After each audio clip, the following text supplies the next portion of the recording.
What's up, guys? It's Battleface TV. We're back with another video. Today, I decided to do a little bit something different today. I've been playtesting on Dueling Book all week, and I decided to share one of my replays where I did end up losing. I was playing Tenpai, and I decided to hop into some DB games and just test out my luck against some of the high-rated duelists on there. I always see DB Grinder on there. Shout out to him. I'll post a link in the description below. But I also shout out Nightfall.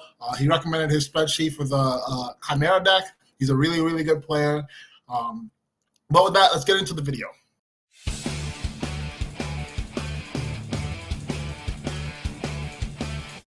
All right, guys, you got me with 579 rating and Nightfall with 1,941 rating. And let's get into this Dueling Book replay. Again, this is Tenpai versus Chimera. Looks like I won the rock, paper, scissors, and I elect for him to go second. And it's 47 versus 40. Opening hands, I have Droll, Singing, Summoning, Bestial Magnamut, Ghost Ogre, and Chandra. He has Super Poly, D-Barrier, Book of Eclipse, and Cornfield Kodo, Nightmare Apprentice. So his hand was a little bit clunky, and it did lose to one Droll. So he's going to think about how to go about it here.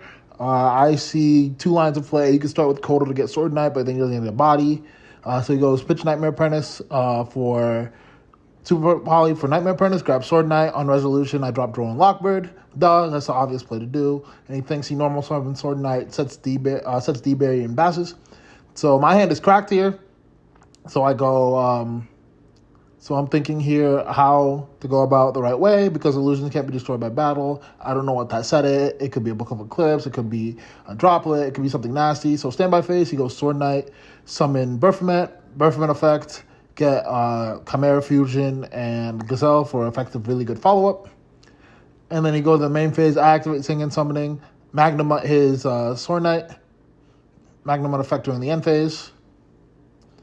And I don't know why it's lagging, but I normal summon Fadra, special summon Chandra.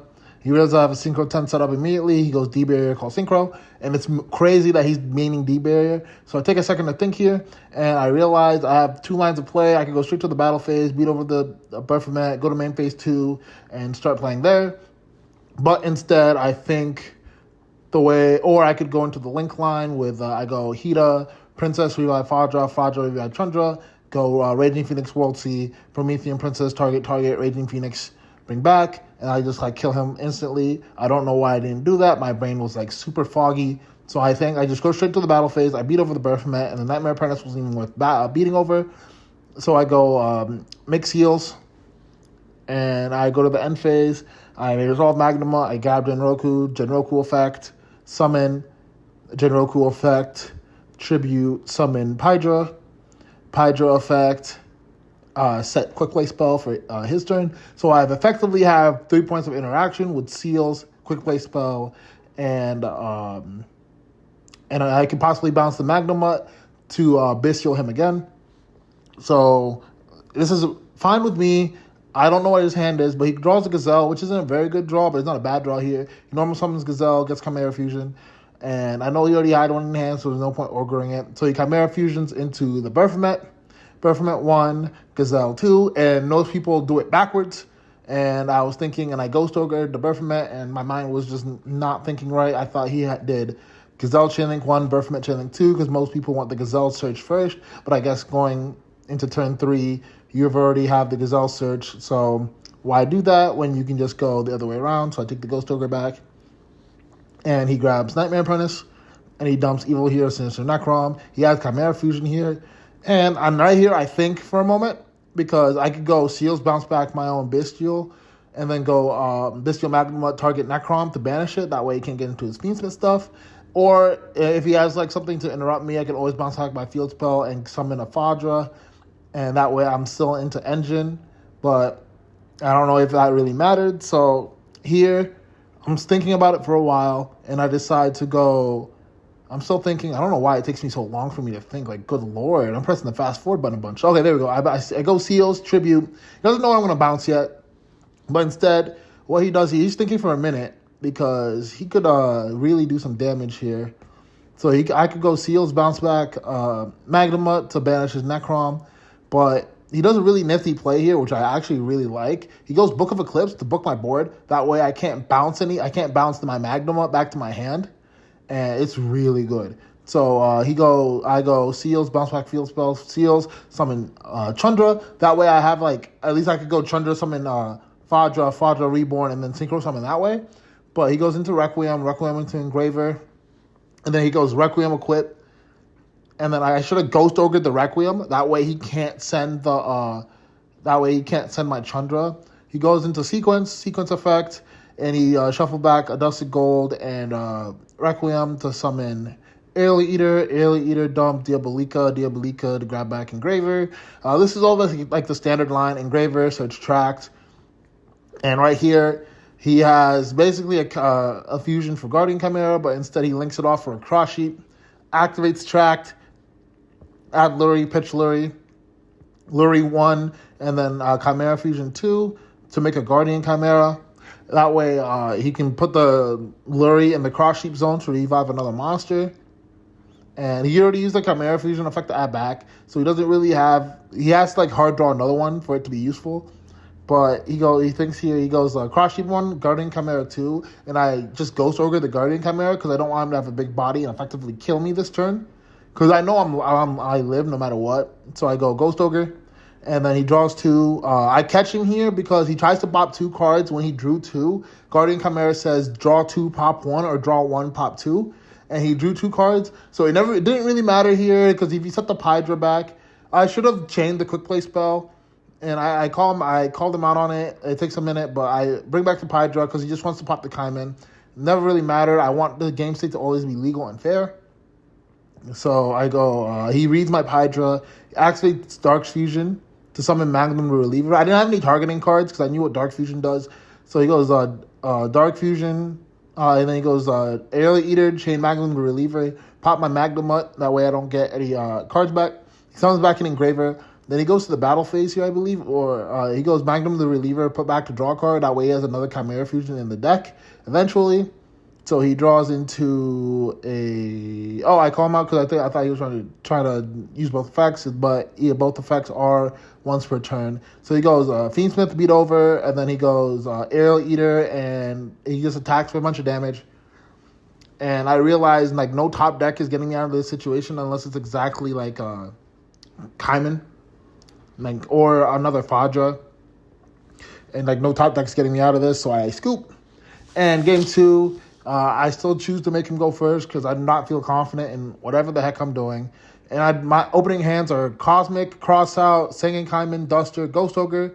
And his hand is Diabolica, Gazelle, Droplet, Edge Chain, and Mirror Sword Knight. His hand's cracked. My hand, not so much. He has full combo.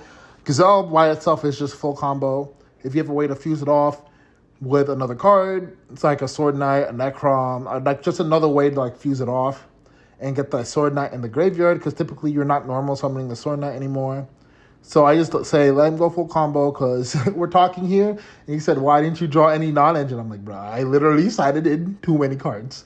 And I'm like, there's no point in even trying to use this Ghost Ogre because I just hard lose. So I just let him go full combo. Ideally, I should have tried to bait out the Diabels by setting a bluff, and then going Ghost Ogre, and then chain my Ghost Ogre to pop his Diabels. But he goes full combo here. I'm not going to talk a lot much, but he just goes insane. And this combo line utilizes everything: Fiendsmith cards, Edgent cards. And it's absolutely insane. And this is just a way for me to learn is when I just have no interaction, I make sure to pay attention to what my opponent is doing. That way, when it comes to future games, I'm like, okay, I know what combo lines this deck has. That way, I want them to go down one specific combo line, but with my non-engine in my hand. That's how I play Tenpai, rather than instead just chuck hand traps. It's no. If I master every single deck and every single combo line of that deck, with the cards in my hand, I want them to navigate down my combo island. I want to set the pace rather than them trying to set the pace of the duel and effectively just turbo out a combo that they think I can't break. And he ends up setting, so he ends on Chimera, Caesar, Magnum the Reliever, a Birthmet, and this board is really, really strong. Like, it's absolutely absurd. I genuinely don't think I can crack this board. Like, I have to like literally draw. I wish I would have drawn field spell here, or like a way to bait field spell. That way, I can just like not worry about it. But he ends up ripping. I believe it's a cross out. Well, I'm like, okay, crap, that's a really bad hit because he had B barrier set. I'm like, okay, whatever. So I go main phase.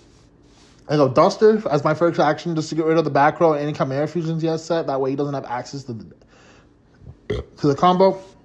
And right here, I didn't realize this until I started watching the replay. Baphomet takes two different types, a Fiend and Illusion, a Fiend and a Beast, or a Beast and Illusion. He used two Fiends, and that's an illegal summon. So just make sure to watch out for that in the future. Make sure to read your cards. And yeah, I'm going over it in the graveyard. He used Egypt Chain and Baphomet. And I just make sure to be careful when you're looking at your fusion materials to make sure that they are legal. So anyways, I let everything resolve here, I believe. I'm talking about how other cards can function, what his deck can do. So he pretty much has Baphomet. He has both negates live. He has SP. He has Caesar, Magnum the reliever. I can't break this board, but I'm still gonna try to just in case like he misplays. But yeah, it's a patchwork, and then he dumps the Diabells, and then I just auto lose, and I decide to I just scoop it up. I'm like, I absolutely lose. There is, don't always assume you're the best at what you do. There's always people that's better than you. There's people that's working infinitely harder than you to play this game and do what they want to. This was a really great learning experience. Again, shout out to Nightfall for even playing me. I'm so honored. Yeah, but that's it for the video. Make sure to like, comment, subscribe, and I'll see you guys in the next one.